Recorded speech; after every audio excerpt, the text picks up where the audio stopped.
Hello viewers, অচিতদার free coaching চ্যানেলে তোমাদের সকলকে স্বাগত জানাই। আজকের এই ভিডিওতে তোমরা যারা নেতাজি সুভাষ ওপেন ইউনিভার্সিটিতে ইউজি বিডিপি কোর্সে ফার্স্ট ইয়ারে পড়ছো, তোমাদের যে জিইপিএস 11 পেপারটি রয়েছে তার যে অ্যাসাইনমেন্ট 2024, সেই অ্যাসাইনমেন্টের কোশ্চেন অ্যান্সারগুলো নিয়ে আলোচনা করছি ভিডিওতে। এখানে 10টি প্রশ্ন রয়েছে, প্রতিটা প্রশ্নের মান 2, অর্থাৎ 20 নম্বরের পরীক্ষা।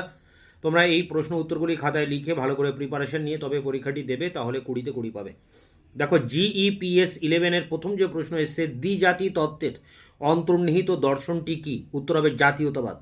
পরেরটি, কোল বিদ্রোহ কবে ঘটেছিল? উত্তর হবে 1831 থেকে 32।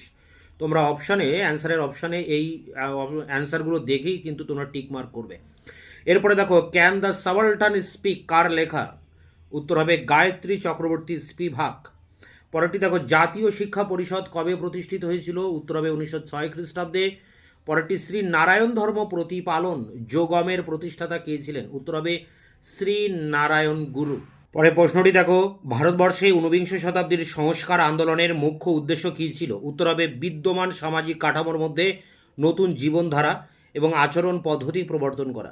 পরেরটি, পুনা চুক্তির মূল বিষয়বস্তু কী ছিল? উত্তর হবে যৌথ নির্বাচক মণ্ডলী এবং সেই সঙ্গে অনগ্রসর শ্রেণীগুলির জন্য সংরক্ষণের প্রতিশ্রুতি। এরপরে 8 দাগের প্রশ্ন দেখো, 1878 সালে স্বদেশীয় প্রেস আইনের মুখ্য উদ্দেশ্য কী ছিল? দেশীয় সংবাদপত্রগুলির কণ্ঠ রোধ করা। 9 দাগের প্রশ্ন, গান্ধীজি অসহযোগ আন্দোলন কেন স্থগিত করেছিলেন?